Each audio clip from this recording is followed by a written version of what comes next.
Howdy, Immortalium here, and today I'm going to be reviewing In Clothes Called Fat by Moyoco Anno. Now, if you're unfamiliar with Moyoco Anno, she is a mangaka slash fashion writer who specializes in josei manga, that being manga aimed at adult women. And josei as a kind of a demographic genre has a lot of very interesting titles, a lot of themes that we really don't see tackled in other demographics, and none represents this better, I'd say, than In Clothes Called Fat. So let's start off with the story. What is In Clothes Called Fat?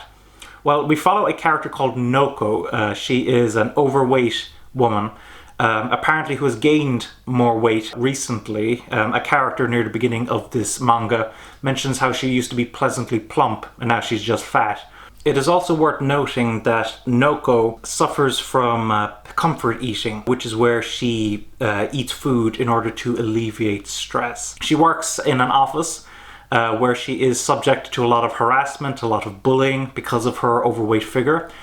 And she has a kind of what seems like a friend, like a good friend, Mayumi. Mayumi is the office babe, and she kind of uses the overweight Noko to lift up her own confidence. While that's happening, Noko is going out with a man called Saito. Again, a man who seems at first to be quite a nice man to her, but we very quickly realize that he likes submissive women and that he is dating Noko mainly because of the fact that she has a lot of confidence issues. A lot of things happen in this story, and it eventually causes Noko to decide that she is going to lose weight. Which is a positive thing, only the methods that she uses to lose weight aren't exactly positive. And that's the beginning of the story. In terms of the story itself, it's a very good story. And it deals with some very tough themes. You know, the theme of harassment and bullying because of her overweight figure. It's something that I feel like isn't really touched on in a lot of anime manga. It's very interesting to see it tackled here. And because of that, Noko as a character, I think, is absolutely fascinating. Now, she, as I mentioned before, she does have some confidence issues, and it's very interesting to see how her confidence changes one way or another as the story continues on. At points, she does become even worse than she started out at, and at other points, she has become surprisingly confident.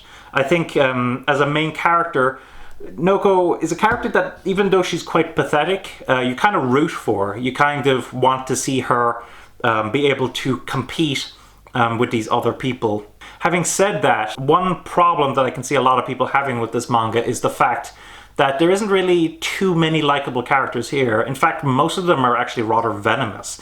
Most of them are abusive, constantly spouting hate towards Noko or other people. It's very easy to imagine someone being turned off by this aspect. Now, considering this story, I believe that it actually suits the manga quite well. And oddly enough, I do end up enjoying it. I think this story is very well told. Admittedly, I do have one or two issues with the quote-unquote realism of it.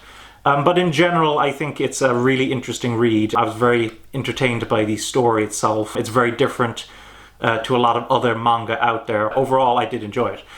With regards to the artwork, now, Moyoco Anno, she did this manga in 1996 to 1997. She has an interesting art style, one that I quite like, but again, I can see a lot of people being put off of. With regards to the characters, they're highly stylized, but in a very kind of pleasant way, I would say. There's a lot of use of negative spacing, as in completely white backgrounds or completely black backgrounds. But in the case of this manga, considering the isolation of the main character, I feel that a lot of this use of negative spacing is actually expertly handled.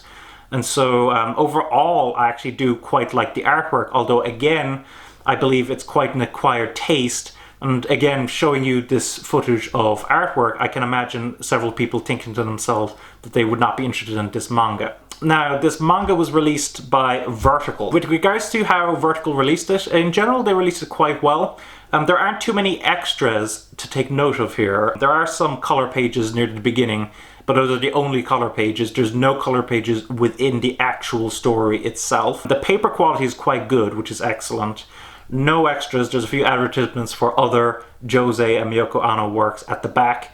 And with regards to the trim size, if I take my trusty Yatsuba, you will see that it is a little bigger than your typical tankobon. So overall, Vertical released it very well. I'm very happy with it. Would have been nice, of course, to see some extras, but hey, most manga don't have extras, so what can you do? Enclosed Called Fat, what do I think of it? I do quite enjoy this manga. I thought it was very good. I thought it was very well written. I love the fact that it tackled a theme that we don't see often in most media, let alone anime and manga, where slim characters are very commonplace. I do think that this is a fantastic read. I would strongly recommend it.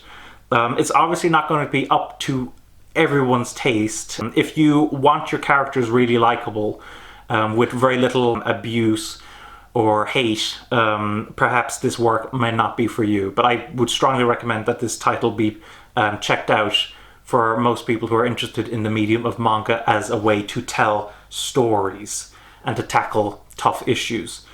So thanks for watching. Don't forget to comment, rate, subscribe, and bye-bye.